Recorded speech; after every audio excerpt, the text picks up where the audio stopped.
नमस्कार दोस्तों, मैं सोनल दादी स्वागत करती हूँ आपका जीनियस स्टडी क्लासेस पे। हम कर रहे हैं आरपीसी फर्स्ट ग्रेड की स्कूल लेक्चर का कोर्स और आज है हमारा 21वां दिन।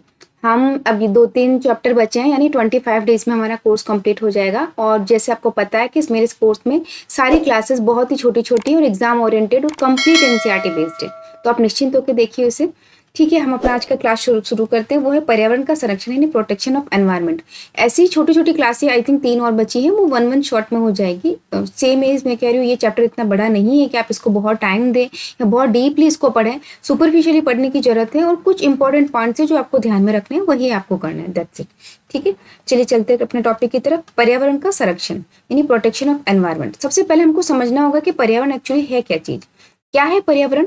हमारे चारों ओर मौजूद सभी चीजें, चाहे वो लिविंग है चाहे वो नॉन लिविंग है, यानी जो जीवित है चाहे निर्जीव है, दोनों सजीव और निर्जीव जितनी भी चीजें हमारे चारों तरफ हैं वो पर्यावरण कहलाती है। आप जैसे अपने सामान देख रहे हो चारों तरफ, वो भी आप ह्यूमन बीइंग, जानवर, पेड़ पौधे कुछ देख रहे हो, वो भी जल, हवा, वायु, सूर्य का प्रकाश, वो भी सब कुछ किस में आते हैं? एनवायरनमेंट में, पर्यावरण में। ठीक है, अब ये तो है बहुत ब्रॉड कॉन्सेप्ट, यानी पूरे पृथ्वी का एनवायरनमेंट एक तरह से है ना, वो हम ये बता रहे हैं। अब इसमें एक चीज आती है इकोसिस्टम यानी पारितंत्र।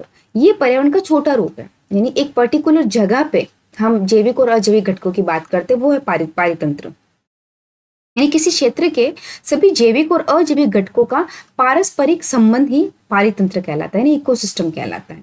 जैसे कि तालाब है ना, तालाब में छोटे छोटे पेड़ पौधे हैं, कीड़े मकोड़े भी है, उनको खाने वाली मछलियां भी है, झिंगूर भी है, बड़ी मछलियां भी है, केकड़े भी है, सारस भी है ना। ये सब मिलके क्या कर रहे हैं? एक तरह से तालाब का पारितंत्र बना रहे हैं, यानी एक पर्टिकुलर क्षेत्र का बना रहे हैं ना। वो सब इंटरेक्शन इनके बीच में अन्योन्य क्रिया होती है एक तरह से, है ना। सब एक दूसरे पे किसी न किसी रूप में निर्भर रह रहे हैं, तो वो क्या बना रहे? पारिस्थितिक तंत्र बना रहे हैं। उसको कहते हैं अपन पारितंत्र, इकोसिस्टम। यानी वो एनवायरमेंट का, पर्यावरण का ही एक छोटा रूप समझिए आप, एक पर्टिकुलर जगह का है वो। ठीक है, समझ गए इतना तो आप आई होप। अब जैसे इसके एग्जाम्पल है तालाब का पारितंत्र, वन का, फॉरेस्ट का पारितंत्र। ठीक है, आगे चलते हैं। अब इकोसिस्टम, इसके घटक देखते हैं अपन क्या है। इसके 2 घटक मैंने आपको बताया, एक तो होता है जैविक, एक होता है अजैविक। अजैविक में क्या आएगा? सूर्य का प्रकाश है, आई होप आपको दिख रहा होगा। सूर्य का प्रकाश है, हवा है, मिट्टी है, खनिज लवण है, यानी निर्जीव चीजें वो अजैविक घटक बना रही है ना। और अब इसमें जैविक घटक में क्या आएगा? 3 चीज आएगी जैविक घटक में, देखिए ये। फर्स्ट है उत्पादक, सेकंड है उपभोक्ता और थर्ड है अपघटक। क्या है उत्पादक? उत्पादक वो होते हैं जो अपना भोजन स्वयं बनाते हैं, जिनको हम स्वपोषी भी कहते हैं, यानी वो अपने पोषण के लिए स्वपोषी यानी अपने पोषण के लिए स्वयं पर निर्भर करते, खुद ही अपने पोषण का, अपना भोजन खुद ही बनाते हैं। जैसे कि सारे पौधे, आपको पता है पौधों की पत्तियों में हरित लवक होता है, जिसको क्लोरोफिल कहते हैं इंग्लिश में। वो प्रकाश संश्लेषण की क्रिया करते हैं, यानी प्रकाश की उपस्थिति में जो भोजन बनाते हैं। तो पौधे अपना भोजन खुद ही बनाते हैं, वो किसी पे निर्भर नहीं रहते हैं। जैसे हम निर्भर रहते हैं, हम पौधों को खा रहे हैं या जानवर को भी खाते हैं, नॉनवेज होते हैं, तो वो निर्भरता है हमारी। हम अपनी बॉडी में अपना भोजन खुद नहीं बना सकते, जबकि पौधे अपना भोजन खुद बना सकते हैं। तो वो क्या है? स्वपोषी है, यानी क्या है? वो उत्पादक कहलाते हैं। ठीक है, प्रोड्यूसर है, वो तो अपना खुद खाना बना रहे, प्रोड्यूस खुद कर रहे हैं अपना खाना। पौधों के अलावा एक ब्लू ग्रीन एल्गी, साइनोबैक्टीरिया इसको कहते हैं, बैक्टीरिया है ये। उसके बाद भी ये क्या है?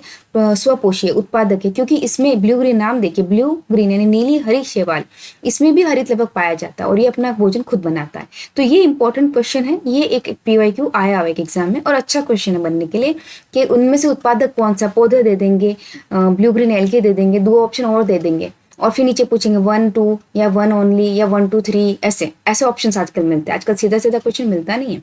ठीक है ना, तो blue green algae is important क्योंकि ये जीवाणु होते हुए भी क्या है? ये उत्पादक है। ठीक है, अब सेकंड क्या आता है? ये उत्पादक तो हो गया पेड़ पौधे। अब फिर आता है उपभोक्ता, यानी उत्पादक को खाने वाला। उत्पादक पौधे हुए, उसको खाने वाला है प्राथमिक उपभोक्ता।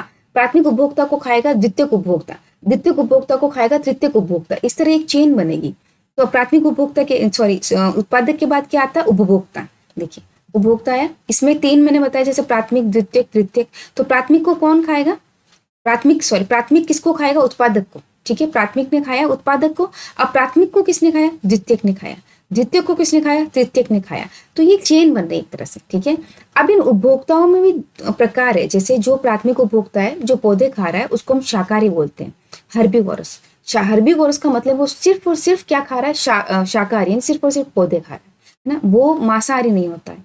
फिर होते हैं मांसाहारी, जो सिर्फ और सिर्फ क्या खाते हैं, मांस खाते हैं, है ना, जीवों का, वो होते हैं मांसाहारी। जैसे शेर है, बाघ है, शाकाहारी में गाय है, हिरन है, ये क्या सिर्फ शाकाहारी है गाय हिरन, जबकि शेर और बाघ पेड़ पौधे नहीं खाते ना, वो सिर्फ मांसाहारी है। उसके अलावा होते हैं सर्वाहारी भी होते हैं उपभोक्ता में। सर्वाहारी जैसे कि हम लोग, ये मनुष्य है, भालू है, वो जो पौधे और जानवर दोनों खाते हैं। ठीक है, अब मेरे पैरासाइट सिर्फ नॉर्मल आपके मतलब नॉलेज के लिए लिखा है। क्या होते हैं वो, जो हमारे होस्ट बॉडी यानी जो दूसरे की बॉडी में रहते हैं, जैसे हमारे आंत में कीड़े पड़ जाते हैं, कहते हैं ना आपके पेट में कीड़े पड़ गए तो इंटेस्टाइन में, आंतों में कीड़े पड़ जाते हैं, वो क्या होते हैं हमारे बॉडी में निर्भर, अपने बॉडी के अंदर रह रहे हैं, वहीं से पोषण ले रहे हैं और वहीं से वृद्धि कर रहे हैं, जी रहे हैं वहीं पे आराम से।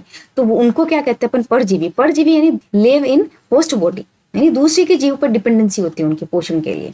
ठीक है, तो इसको अपन कहते हैं परजीवी। ये एक नॉलेज के लिए, ठीक है आपके। अब मेरी बात सुनिए, देखिए, प्राथमिक उपभोक्ता ने खाया उत्पादक को, फिर प्राथमिक को खाया द्वितीयक ने, द्वितीयक को खाया तृतीयक ने। अब तृतीयक का क्या होगा बताइए, इसके अगर ऊपर कोई खाने वाला तो क्या होगा, ये कभी ना कभी तो मरेगा। जब ये मर जाएगा, इसकी बॉडी सड़ेगी गलेगी, तब इसके ऊपर आएंगे कौन, ये अपघटक, ये जैविक घटक का लास्ट वाला, इसमें है अपघटक, डिकम्पोजर। ये होते हैं जीवाणु, कवक, सूक्ष्म जीव। ये क्या करते हैं, ये तृतीयक उपभोक्ता को खाएंगे, सड़ी गली जीवों को। ये हम आगे मैं बताऊंगी कैसे क्या करेंगे, ये इनका भक्षण करेंगे एक तरह से। ठीक है, तो एक चेन समझ में आ गई आपको, क्या था, उत्पादक था पेड़ पौधे, उसको प्राथमिक उपभोक्ता ने, फिर द्वितीयक ने, फिर तृतीयक ने, उसके बाद भी अपघटक आते हैं उसके ऊपर भी। ठीक है, चलिए आगे चलते हैं। ये तो आपको समझ में आ गया। अब ये सिर्फ समझाया हुआ जैविक घटक क्या है, अजैविक घटक क्या है, उत्पादक क्या है। देखो, उत्पादक को ऑटोट्रॉपिक यानी स्वपोषी भी कहते हैं, क्योंकि वो भोजन खुद बनाते हैं। हेटरोट्रोपी यानी परपोषी, ये परपोषी है, परजीवी नहीं है ना, परजीवी पैरासाइट्स होते हैं। परपोषी यानी हेटरोट्रोपिक, ये क्या होते हैं, वही प्राथमिक उपभोक्ता, द्वितीयक उपभोक्ता, तृतीयक उपभोक्ता, उनको परपोषी कहते हैं। जैसे शाकाहारी परपोषी डिपेंड कर रहे पौधों पे, मांसाहारी शाकाहारी पे डिपेंड, उनको खा रहे एक तरह से, और सर्वाहारी वो दोनों ही खा रहे हैं। ये तो ये क्या है, परपोषी। ठीक है, ये मैं आपको पहले ही सबसे कुछ समझा चुकी हूँ, इसलिए मैं थोड़ा फास्ट ले रही हूँ। अब आते हैं अपने अपघटक, मृत जीव पोषी। यही मैं आपको बता चुकी कि मृत और सड़े गले पदार्थों से भोजन प्राप्त करते हैं ना, जो लास्ट में बचता है, जो तृतीयक उपभोक्ता को, मैंने आपको कहा था कि उत्पादक, प्राथमिक उपभोक्ता, द्वितीयक, तृतीयक, और तृतीयक को किसने खाया, अपघटक ने, वो ये थे, इन्होंने खाया। अब ये करते क्या एक्चुअली, ये क्या करते हैं, ये अपमार्जक का कार्य करते एक तरह से, इनको अपमार्जक भी कहते हैं। अपमार्जक यानी डिटर्जेंट, यानी सफाई करने वाला। कैसे, देखिए, ये क्या करते हैं, जो तृतीयक उपभोक्ता था, जैसे उसका डेथ हुआ, वो मरा, अब उसकी बॉडी में क्या होंगे, जटिल कार्बनिक पदार्थ। ये जटिल कार्बनिक पदार्थ मिट्टी में नहीं मिल सकते, ना इनको पौधे ग्रहण कर सकते हैं, ये जटिल होते हैं और कार्बनिक होते हैं। इनको ये क्या करते हैं, सूक्ष्म जीव, ये इनको तोड़ के सरल अकार्बनिक पदार्थों में बदल देंगे। इसमें ये मिट्टी में मिल जाएंगे और पौधे इनको वापस यूज में ले लेंगे। यानी एक तरह से सफाई कर रहे हैं ना। अगर ये नहीं हो तो कितनी डेड बॉडी चारों तरफ बिखरी रहेगी, खूब सारे जानवर मरते ही हैं, वो ऐसे सड़े गले रहेंगे, उसके ऊपर कीड़े मकोड़े आके उसको डिकम्पोज करते हैं, है ना, डिकम्पोज करते तो वापस मिट्टी में मिल जाते एक तरह से। तो ये क्या कर रहे हैं, ये सफाई का काम कर रहे हैं। तो ये क्या कर रहे हैं, ये मेन ये लाइन है कि जटिल कार्बनिक पदार्थों को सरल अकार्बनिक पदार्थों में बदल देते हैं, जो मिट्टी में मिलते हैं और पौधों द्वारा पुनः उपयोग में लाए जाते हैं। आई होप आपको समझ में आ गया। अब हम लेते हैं फूड चेन। फूड चेन क्या है, कुछ नहीं, जैसे मैंने आपको बताया, उत्पादक, उत्पादक के बाद प्राथमिक उपभोक्ता, द्वितीयक उपभोक्ता, तृतीयक उपभोक्ता, ये एक जैसे दूसरे से तीसरे में क्या कर रहे हैं, एक तरह से भोजन और ऊर्जा का स्थानांतरण। इसी को हम क्या कहते हैं, फूड चेन। ये एक तरह से चेन बन रही है, उसको हम क्या कहते हैं, आहार श्रृंखला या खाद्य श्रृंखला। खाद्य श्रृंखला भी कहते हैं, है ना, आहार श्रृंखला या खाद्य श्रृंखला। ठीक है, जैसे एग्जाम्पल लिया है, घास है, घास को हिरन ने खाया, हिरन को किसने खाया, शेर ने खाया, तो एक चेन बन गई एक तरह से। ये उत्पादक हो गया, ये प्राथमिक उपभोक्ता हो गया, द्वितीयक उपभोक्ता हो गया। समझ में आ रहा है। अब इसके कुछ 2-3 टाइप देते हैं, जैसे वन में, जैसे पीछे पड़ा है वो वन में का ये पेड़ पौधे, उनको खाया हिरन ने, हिरन को खाया शेर ने। ये प्राथमिक उपभोक्ता जो शाकाहारी था, द्वितीयक उपभोक्ता मांसाहारी था। ठीक है, अब घास के मैदान में थोड़ा लंबा होता है ये फूड चेन, हर जगह अलग अलग होती है, कुछ जगह लंबी, कुछ जगह छोटी। ऐसे घास के मैदान में देखिए, घास थी, उसको टिड्डे ने खाई, घास था उत्पादक, टिड्डा था फर्स्ट उपभोक्ता, है ना, प्राथमिक उपभोक्ता। मेंढक, टिड्डे को मेंढक ने खाया, ये था द्वितीयक उपभोक्ता। मेंढक को सांप ने खाया, ये था तृतीयक उपभोक्ता। सांप को चील ने खाया, ये था चतुर्थ उपभोक्ता। तो एक तरह से 4 उपभोक्ता हो गए यहाँ पे। सेम इस तालाब में भी देखिए, जलीय पादप होते हैं, वो उत्पादक होते हैं, उनको जलीय पादप को कौन खाता है, कीड़े मकोड़े, ये प्राथमिक उपभोक्ता। कीड़े मकोड़ों को मछलियां खाती है, द्वितीयक उपभोक्ता। मछलियों को कौन खाता है, सारस, ये तृतीयक उपभोक्ता। तो हर इकोसिस्टम में, हर पारितंत्र में अलग अलग तरह से उपभोक्ताओं की श्रेणियां होती है। ठीक है, अब हमने जो पढ़ा उपभोक्ता के स्तर, इनको हम पोषी स्तर कहते हैं। जैसे उत्पादक पोषी स्तर है, प्राथमिक उपभोक्ता भी एक पोषी स्तर है, द्वितीयक उपभोक्ता, तृतीयक उपभोक्ता, ये एक तरह से पोषी स्तर है। यहाँ से भोजन और ऊर्जा का प्रवाह एक स्तर से दूसरे स्तर में हो रहा है। ठीक है, अब देखिए आहार श्रृंखला में ऊर्जा का प्रवाह जो पोषक स्तर है इनमें कैसे हो रहा है, कैसे हो रहा है, एक बार मैं डायग्राम से समझाती हूँ आपको। देखिए ये क्या है, सूर्य का प्रकाश, सूर्य का प्रकाश में क्या है, सौर ऊर्जा। तो पौधे क्या करते हैं, पौधे सौर ऊर्जा का सिर्फ 1% ऊर्जा लेते हैं ना। इन्होंने क्या लिया, सिर्फ 1% ऊर्जा ली सूर्य की, और क्या बनाया, खाना।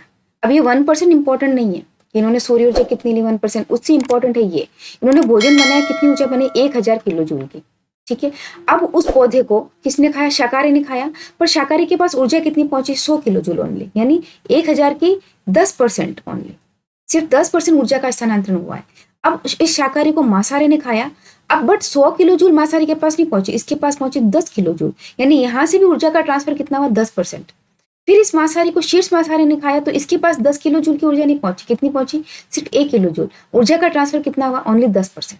यानी कहने का मतलब एक स्तर से दूसरे स्तर में ऊर्जा कितने परसेंट पहुंच रही है, ओनली 10% पहुंच रही है, पूरी ऊर्जा नहीं पहुंचती है, बाकी ऊर्जा खर्च हो नष्ट हो जाती है, हीट के रूप में निकलती है, पहुंचती कितनी है, 10%, यही इंपॉर्टेंट है। यहाँ देखिए सूर्य ऊर्जा का मुख्य स्रोत है, और सूर्य ऊर्जा से पौधे 1% ऊर्जा लेते हैं और भोजन बनाते हैं। This is not very important, important is 10% law. ये क्या करता है, एक स्तर से अगले स्तर तक केवल 10% ऊर्जा ही जाती है। ये क्वेश्चन आया हुआ है किसमें, PYQ आरपीएससी फर्स्ट ग्रेड में 2018 में 15 में, कौन से सन में मुझे याद नहीं, बट 100% आया हुआ है। कितने परसेंट ऊर्जा आगे जाती है, 10% ओनली। ठीक है, बाकी ऊर्जा हीट के रूप में नष्ट हो जाती है। तो यही बताना था आपको कि ऊर्जा का प्रवाह जो हो रहा है वो ये देखो ओनली 10% हो रहा है। ठीक है, अब आगे देखते हैं, इसका इंपॉर्टेंट पॉइंट देखिए क्या है कि ऊर्जा का प्रवाह एक दिशा में होता है और शीर्ष स्तर पर सबसे कम ऊर्जा होती है। देखिए आप देख रहे हैं ऊर्जा का प्रवाह एक दिशा में नीचे से ऊपर जा रही है, ऐसा नहीं कि मांसाहारी से वापस उत्पादक ऊर्जा ले सकता है, ये नहीं होगा, एक ही दिशा में होगा ऊपर की तरफ। और कितना, सबसे ऊपर का जो शीर्ष है ना ये वाला, यहाँ पे सबसे कम ऊर्जा पहुंचती है, सबसे ऊपर के स्तर पे सबसे कम ऊर्जा होगी। ठीक है, एक इसमें एक चीज मैं आपको और बता दूं, मैंने नोट्स में ऐड नहीं किया है, कि इसका जो पिरामिड बनता है ना ऊर्जा का, वो हमेशा सीधा बनता है। ऊर्जा का जो पिरामिड बनता है ना, ऊर्जा का पिरामिड, वो कैसा बनता है, वो सीधा बनता है। ये आप नोट करना, सीधा पिरामिड कैसे बनता है, ये देखिए ये ऊर्जा स्तर होता है। ठीक है, अब यहाँ क्या था, उत्पादक था, इसमें उत्पादक। अब इसकी देखो, इसका एरिया कितना बड़ा है ना, यानी ये ज्यादा है यहाँ ऊर्जा। इसके बाद क्या था, शाकाहारी आया, शाकाहारी का देखो एरिया, शाकाहारी, इसका एरिया कितना, ये थोड़ा छोटा है। उसके बाद ये प्राथमिक उपभोक्ता, एक तरह से फर्स्ट उपभोक्ता, ये क्या सेकंड उपभोक्ता, इसके पास ऊर्जा और कम पहुंची, इसका और कम एरिया। थर्ड उपभोक्ता के पास ऊर्जा और कम पहुंची तो इसका और कम एरिया। तो पिरामिड ऐसे ही होता है इस तरह से, यानी ये सीधा पिरामिड बन रहा है ना, ये पिरामिड है सीधा। तो ऊर्जा का जो पिरामिड होता है इसका, एक ऊर्जा प्रवाह का खाद्य श्रृंखला में वो हमेशा सीधा होता है। ठीक है, नेक्स्ट चलते अपन। अब है आहार जाल। क्या होता है आहार जाल, नथिंग, आप सिर्फ इतना समझिए कि आहार जाल, कई सारी आहार जाल, आहार श्रृंखलाओं के आपस में जुड़ने से आहार जाल बन रहा है। कई सारे, जैसे आप वन को ले लेंगे ना, तो उसमें तालाब का फूड चेन भी रहता है ना, और पेड़ का खुद का, पेड़ पे जैसे छोटे छोटे कीड़े हैं, उनको चिड़िया ने खाया, चिड़िया को किसी बड़े पक्षी ने खाया, उसको ऊपर से किसी ने खाया, ऐसे करके एक पेड़ का भी खुद का पारितंत्र होता है, खुद का इकोसिस्टम, खुद का फूड चेन होता है एक तरह से। तो ये जो फूड चेन्स होते हैं ना, ये आपस में मिलकर फूड जाल, यानी ये सॉरी आहार जाल बनाती है, इसको खाद्य जाल भी कहते हैं ना, खाद्य जाल। समझ में आ गया आपको, बस ध्यान रखने लायक बात इतनी सी है कि कई आहार श्रृंखलाओं के आपस में जुड़ने से आहार जाल बनता है, नाम से भी पता चल रहा है जाल। ठीक है, अब ये क्या करता है, इकोसिस्टम को स्टेबल करता है। वैसे भी कोई सिंगल फूड चेन एग्जिस्ट ही नहीं करती है, वो दो चार इधर उधर ओवरलैप ही होती है वो सारी। सॉरी, अब देखिए आगे क्या है, जैव आवर्धन, ये इंपॉर्टेंट है। जैव आवर्धन, जैव आवर्धन वह प्रक्रिया है जिसमें खाद्य श्रृंखला में विषैले अपघटित न होने वाले रसायनों की मात्रा हर पोषी स्तर पर बढ़ती जाती है। ऐसे समझ नहीं आएगा, मैं डायग्राम से समझाती हूँ पहले आपको। देखिए क्या है कि इसे जल था, ठीक है। अब विषैले अपघटित न होने वाले, सॉरी है ना, विषैले और अपघटित न होने वाले रसायन यानी केमिकल है, वो एक स्तर से दूसरे स्तर पर जाते हैं। समझिए यहाँ पेड़ पौधे अंदर है लगे हुए, ये पानी है, इसमें DDT मिलाया गया। क्या मिला है, DDT। ठीक है, DDT कितना था, 0.003, बहुत कम था। अब इस झिंगूर पे ये जो DDT इसने पौधे खाए ना, तो इसके पास कितना पहुंचा, 0.04। अब देखो 0.003, यानी ये तो ज्यादा कम है, ये उससे ज्यादा हो गया। इसके पास पहुंचा 0.4, ये ज्यादा हो गया, और इसके पास पहुंचा 0.5, इससे ज्यादा DDT पहुंचा इसके पास। और ह्यूमन के पास तो देखो 40 ppm DDT पहुंचा। ऐसा कैसे हो गया, यानी हर स्तर से ऊपर जाते जाते वो रसायन जो होता है ना, जो हानिकारक रसायन, वो बॉडी में बढ़ते जाते। कैसे, देखिए ये तो अजीब बात लगी होगी आपको कि यहाँ पर कम था, तो इसको लेने वाला जैसे ऊर्जा कम हो रही, तो यहाँ पर तो ये कम होना चाहिए एक तरह से, ये बढ़ क्यों रहा है? यहाँ बढ़ता ऐसे है कि यहाँ पर जो एक इसने झिंगुर ने जैसे कीड़ा था, इस कीड़े के पेट में अगर ये था, है ना, पानी था, पादप खाया, कीड़ा खाया, जितना भी, इसके पास तो यही था, बट ये थोड़ा बड़ा है ना आकार में, तो ये एक तो खाएगा नहीं, ये 3-4 मिला के खाएगा, तो इसका डीडीटी क्या कर गया, इसमें बढ़ गया। ठीक है, सेम इसने, ये बड़ी मछली है, ये एक झींगा तो खाएगी नहीं, ये 3-4 मिला के खाएगी, तो 3-4 इसका डीडीटी मिलके क्या हो जाएगा, और ज्यादा हो जाएगा। सेम ये भी बड़ी मछली है, तो और ज्यादा मछली खाएगी, तो ये एक एक मछली का ऐसे मिलाकर ये जो 0.4 ये और बढ़ जाएगा। इसी तरह मानव क्या करता है, खूब सारी मछलियां मिला के खाएगा तो ये 40 ppm तक पहुंच जाएगा। इसका एक एग्जाम्पल ये भी है कि हम पेस्ट कंट्रोल करते हैं, आप समझिए पालक लगे हुए हैं, ठीक है, एक पालक का पेस्ट कंट्रोल में कहूँ 0.3% है, तो हम कोई एक पालक की पत्ती तो खाएंगे नहीं, हम इकट्ठी करके खाएंगे, तो हम में वो बढ़ गया, है ना। तो कहने का मतलब है एक स्तर से दूसरे स्तर पर वो जो हानिकारक रसायन है ना, वो बढ़ते हैं, कम नहीं होते, वो एक से दूसरे स्तर बढ़ते हैं। ये जो प्रक्रिया है ना, इसको हम कहते हैं जैव आवर्धन। अब देखिए, जैव आवर्धन वह प्रक्रिया है जिसमें खाद्य श्रृंखला में विषैले अपघटित न होने वाले रसायनों की मात्रा हर अगले पोषी स्तर पर बढ़ती है। वेरी इंपॉर्टेंट, क्यों बढ़ती है? क्योंकि वो क्वांटिटी भी तो ज्यादा लेता है, जैसे जैसे पोषी स्तर बढ़ेगा वो क्वांटिटी ज्यादा ले रहा है उस चीज की, इसलिए वो मात्रा बढ़ती जा रही है उसमें, ठीक है ना। तो अब इसमें ये इस प्रक्रिया को क्या कहते हैं, एक तरह से प्रक्रिया है ना, इस प्रक्रिया को हम जैव आवर्धन कहते हैं। आई होप आपको समझ में आएगा। ऐसे जैव आवर्धन तो समझ में ही नहीं आएगा जब तक आप याद नहीं रखोगे, इसको याद रखना। अब शीर्ष उपभोक्ता फाइनली मोस्टली मनुष्य ही होता है, शीर्ष उपभोक्ता, हमको खाने वाले कम ही है, में इसका अधिकतम संचय होता है, ठीक है, ये समझ में आ गया। अब है कि हमारे क्रियाकलाप पर्यावरण को कैसे प्रभावित करते हैं, ये देख लेते हैं। हम प्रभावित करते हैं, ऑब्वियसली करते हैं, बट हम कुछ हानिकारक परिवर्तन भी ला सकते हैं इसमें। कैसे लाते हैं, इंपॉर्टेंट ये है इसमें, वेरी इंपॉर्टेंट टॉपिक है ओजोन परत। क्वेश्चन बहुत अच्छा बन सकता है ओजोन परत में से। ओजोन परत को नुकसान पहुंच रहा है, कैसे, क्या है, पहले ओजोन परत ये देखते हैं। ओजोन परत पृथ्वी के चारों ओर एक सुरक्षात्मक आवरण है ना, और ये यूवी किरणों को अवशोषित करती है। क्या है कि मैं आपको समझाती हूँ, देखिए यहाँ ये पृथ्वी है, पृथ्वी के ऊपर 4 परतें पाई जाती है, आपको याद होगा, शोभ मंडल, समताप मंडल, आयन मंडल, ओजोन मंडल, ऐसे करके। तो यहाँ पर क्या है, ये शोभ मंडल सबसे पहले, फिर आता समताप मंडल, यहाँ पर ओजोन परत होती है। यहाँ पर ये क्या होती है, यहाँ ओजोन परत होती है, यहाँ ओजोन परत होती है। ये सूर्य से जो आने वाली यूवी रेज होती है ना, आती तो है सूर्य के, जो ज्यादा कम हानिकारक है वो तो आती है, बट यूवी किरणें यानी अल्ट्रावायलेट रेज सबसे ज्यादा हानिकारक होती है। वो क्या कर सकती है, त्वचा का कैंसर, आंखों के मोतियाबिंद और पौधों को भी नुकसान पहुंचाती है। वो ये ओजोन परत जो होती है ना, वो यहाँ इसको रोक लेती है। अब ओजोन परत होती क्या है, बनती कैसे, देखो ओजोन परत कैसे बनती है। ओजोन क्या होता है, O3 को ओजोन कहते हैं। ऊपर मैंने अभी जो लिखा बता दिया आपको। ऑक्सीजन क्या है, O2, 2 ऑक्सीजन के परमाणु है, वो मिलके बना रहे, सॉरी, ऑक्सीजन के 2 परमाणु मिलके बना रहे ऑक्सीजन गैस, और ऑक्सीजन के 3 परमाणु मिलके बना रहे ओजोन, याद रखना। तो ओजोन यानी O3 और O2 यानी ऑक्सीजन। अब कैसे बनती है ओजोन, मैंने आपको बताया कि यहाँ पर ओजोन परत होती है। क्या करते हैं ये, यहाँ जैसे यूवी लाइट आई, ठीक है, यूवी लाइट आई, तो यहाँ पर भी ऑक्सीजन होती है, ऐसा तो है नहीं कि यहाँ नहीं होगी, यहाँ पे भी खूब सारे O2 होती है। तो ये क्या करता है, इस एक O2 को क्या करेगा, इस एक O2 को 2 ऑक्सीजन परमाणु में तोड़ देगा। अणु है एक तरह से, 2 ऑक्सीजन मिलके बना रहे तो अणु है, तो ये एक एक परमाणु में तोड़ देगा। अब ये परमाणु क्या करेंगे, फिर से एक पड़ी हुई ऑक्सीजन के साथ क्रिया करेंगे, यानी ये O2 पड़ी है, इसके साथ ये O जुड़ जाएगा और O3 बनाएगा। ऐसे करके ये ओजोन बना रहे है ना।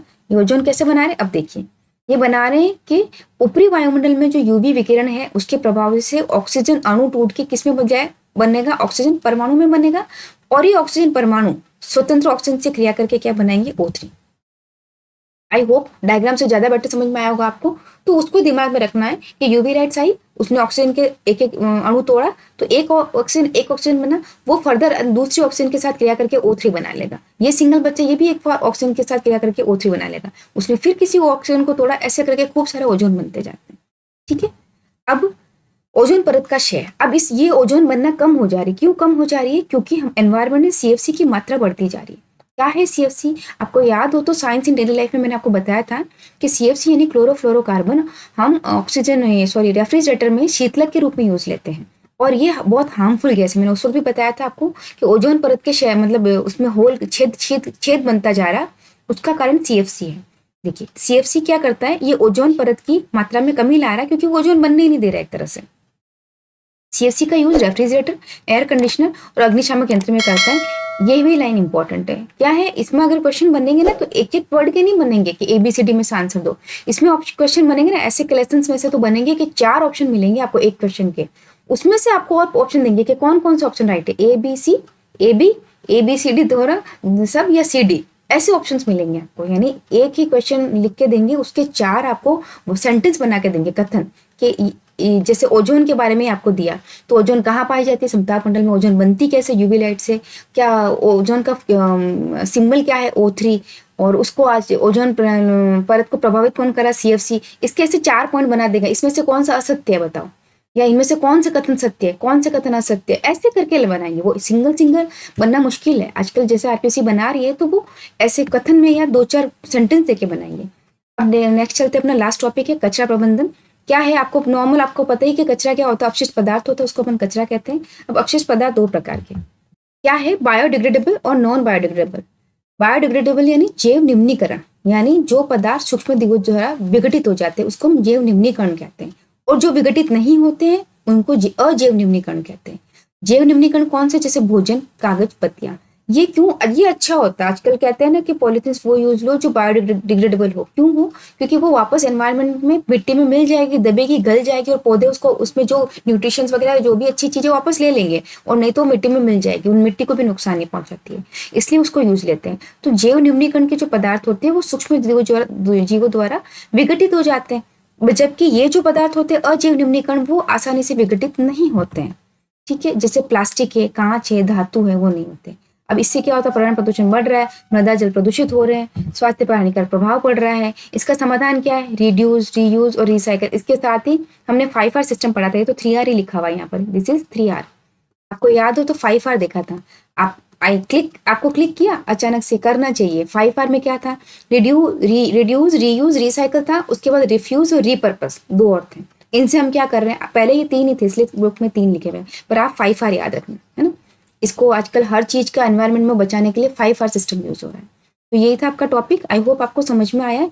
जितना शॉर्ट था कर सकती थी मैं, जितना इतना ही है एक्चुअली। शॉर्ट को लंबा को मुझे लगता है इतना ही, अगर कोई आपको पढ़ा रहा है 1-1.5 घंटे में तो मुझे लगता है जरूरी नहीं हो, इसमें हो जाएगा आपका, इससे ज्यादा जरूरत भी नहीं है। जो इंपॉर्टेंट पॉइंट्स लिए मैंने आपको बता दिए हैं, यही है। और क्वेश्चन उठेंगे उसका तरीका भी मैंने आपको बताया कि एक एक क्वेश्चन ABCD में से उठना मुश्किल है, 2-4 पॉइंट देके उठेंगे। तो इतना ही है, आप आराम से पढ़िए इसको।